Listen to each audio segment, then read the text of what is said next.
Prime Minister Anthony Albanese is set to deliver a major speech outlining the government's approach to AI and how it intends to regulate the booming sector. Now, ahead of the speech later today, ABC National AI and Technology reporter Cam Wilson joins us now from Sydney. Morning, Cam. What do we expect to hear today? Good morning. Yes, the government has been foreshadowing that there is this major speech happening today by the Prime Minister. The Prime Minister started talking a lot more about AI over the last few weeks, but of course this is an issue that has been on a lot of people's minds over the last few years. Since ChatGPT was launched at the end of 2022, over the following couple of years, a lot has happened. People are seeing how AI is already affecting them, seeing AI-generated content in their social media feeds. They're seeing scams. They're seeing businesses use AI and say they're getting great efficiencies out of it. Some of the products are some of the most popular consumer products in the world.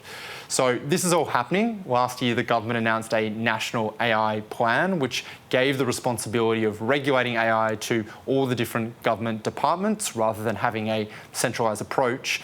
Today, Anthony Albanese is now responding, I think, to this growing feeling of anxiety around questions about what is happening with AI, what does the build out of the physical infrastructure, the data centres and its demands on Australia's infrastructure grid, what does that all mean? And they're saying that this is their chance to say what Australia is going to dictate to the companies that are trying to make Australia one of their major hubs. Mm-hmm. Okay, so what don't we know about the framework? So there's a lot of things that we don't really know about it yet. The speech is set to announce a Office of AI to come under the Prime Minister's department, the Prime Minister and Cabinet.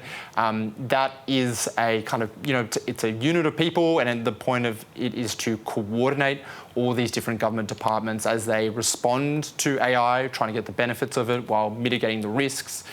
We don't know how big that unit is. It could be anything, and its role is really coordinating. It's not like we're giving new powers. Just the point is that there are clearly these issues that are part of AI that happen across portfolios.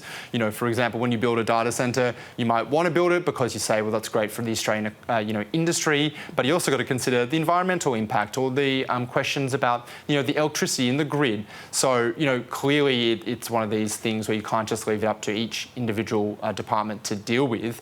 The framework, it seems like, is looking at trying to find a way to coordinate all these responses. We did see earlier this year the government introduced data centre expectations. These were kind of voluntary ideas about you should do these things, and the government will look fondly on these proposed data centres and will help you kind of get through proposals. I expect that we'll see those in some way codified today, but the real question is what are the expectations, or what are the new rules, and how firm are they? It's one thing to say we expect something to be given back to a local community where a data centre is built, that we expect them to deal with some kinds of harm, like misinformation. The question is what exactly, and that is the thing that I'll be looking at very closely.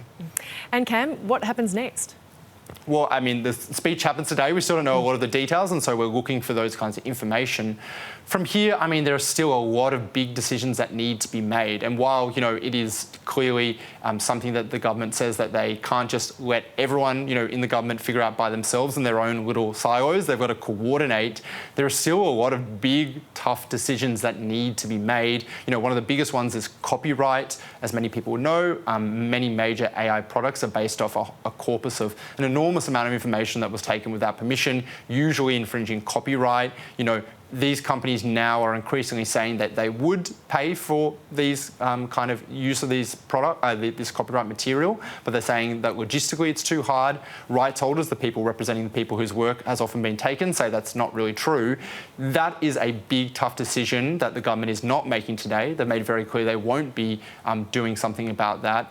Other questions around, the details about, energy, how we're going to prioritise whether to build data centres versus other structures, including houses, what they need to bring. All of these things are really, really big questions that will come down to the details of a lot of what is announced today. So yes, there are these, this idea that the government is saying we've got these overall rules.